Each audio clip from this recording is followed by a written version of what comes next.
ಓಂ ಶ್ರೀ ಗುರುಭ್ಯೋ ನಮಃ. ವಕ್ರತುಂಡ ಮಹಾಕಾಯ ಸೂರ್ಯಕೋಟಿ ಸಮಪ್ರಭ ನಿರ್ವಿಘ್ನಂ ಕುರು ಮೇ ದೇವ ಸರ್ವಕಾರ್ಯೇಷು ಸರ್ವದಾ. ಸಮಸ್ತ ಪ್ರತಿನಿಧಿ ಕನ್ನಡ ವಾಹಿನಿ ವೀಕ್ಷಕರಿಗೆ ವಂದನೆಗೊಡನೆ ನಿಮ್ಮ ದೇಶಿಕರ್ ಸಂಪತ್ ಕುಮಾರ್. ಅದಾಗಿ ಯುಗಾದಿ ಮೊದಲೇ ತಿಳಿಸಿದಂತೆ ಬ್ರಹ್ಮಾಂಡವನ್ನು ಬ್ರಹ್ಮ ಸೃಷ್ಟಿಸಿದ ದಿನವೇ ಯುಗಾದಿ. ಯುಗದ ಆದಿಯ ಯುಗಾದಿ ಎಂದು ತಿಳಿದುಕೊಂಡಿದ್ದೇವೆ ನಾವು. ಹಿಂದೂಗಳ ಪವಿತ್ರವಾದ ದಿನ.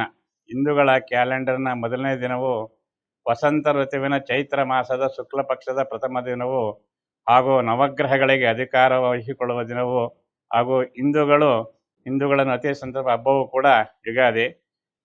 ವರ್ಷದಲ್ಲಿ ಸಿಹಿ ಕಹಿ ಕಷ್ಟ ಸುಖಗಳು ಸಮನಾಗಿರಲೆಂದು ಪ್ರಸಾದವಾಗಿ ಬೇವು ಬೆಲ್ಲವನ್ನು ಸ್ವೀಕರಿಸಿದ ದಿನವೂ ಕೂಡ ಯುಗಾದಿ. ಪ್ರತಿ ಮಾಸಕ್ಕೂ ಕೂಡ ತನ್ನದೇ ಆದ ವಿಶೇಷವಿರುವುದಂತೆ ಈ ಚೈತ್ರ ಮಾಸವು ವಸಂತ ಋತುವಿನ ಹಬ್ಬಗಳಲ್ಲಿ ಮೊದಲನೇ ಹಬ್ಬವೂ ಹೌದು ಅಂತ ತಿಳಿಸಿದ್ದೇವೆ. ಈ ಚೈತ್ರ ಮಾಸದ ವಿಶೇಷಗಳ ಬಗ್ಗೆ ಒಂದು ವಿಶೇಷ ವರದಿ. ಚೈತ್ರ ಮಾಸದ ಶುಕ್ಲ ಪಕ್ಷದ ಮೊದಲನೇ ದಿನವೇ ಚಾಂದ್ರಮಾನ ಯುಗಾದಿ. ಹಿಂದೂಗಳ ಪವಿತ್ರವಾದ ಹಾಗೂ ಹೊಸ ವರ್ಷ ಮೊದಲನೇ ಹಬ್ಬ.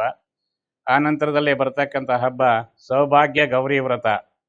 ಆನಂತರದಲ್ಲಿ ಶಕ್ತಿ ಗಣಪತಿ ವ್ರತ.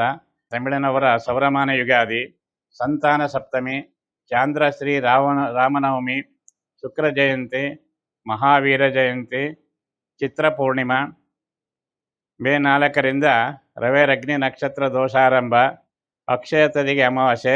ಇವು ಈ ಚೈತ್ರ ಮಾಸದ ವಿಶೇಷಗಳು. ಇವಿಷ್ಟೇ ಅಲ್ಲದೆ ಹೆಚ್ಚಿನ ಕಡೆಗಳಲ್ಲಿ ರಥೋತ್ಸವ ಕೂಡ ನಡೆಯುವ ಮಾಸ.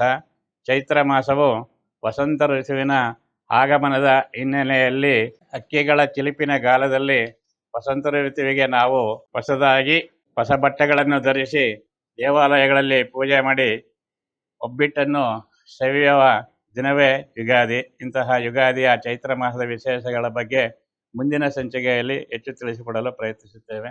ಈ ಕಾರ್ಯಕ್ರಮ ನಿಮಗೆ ಇಷ್ಟವಾಗಿದ್ದಲ್ಲಿ ಲೈಕ್ ಮಾಡಿ, ಶೇರ್ ಮಾಡಿ. ವಂದನೆಗಳು. ಇಂತಿ ನಿಮ್ಮ ದೇಶಿಕರ್ ಸಂಪತ್ ಕುಮಾರ್.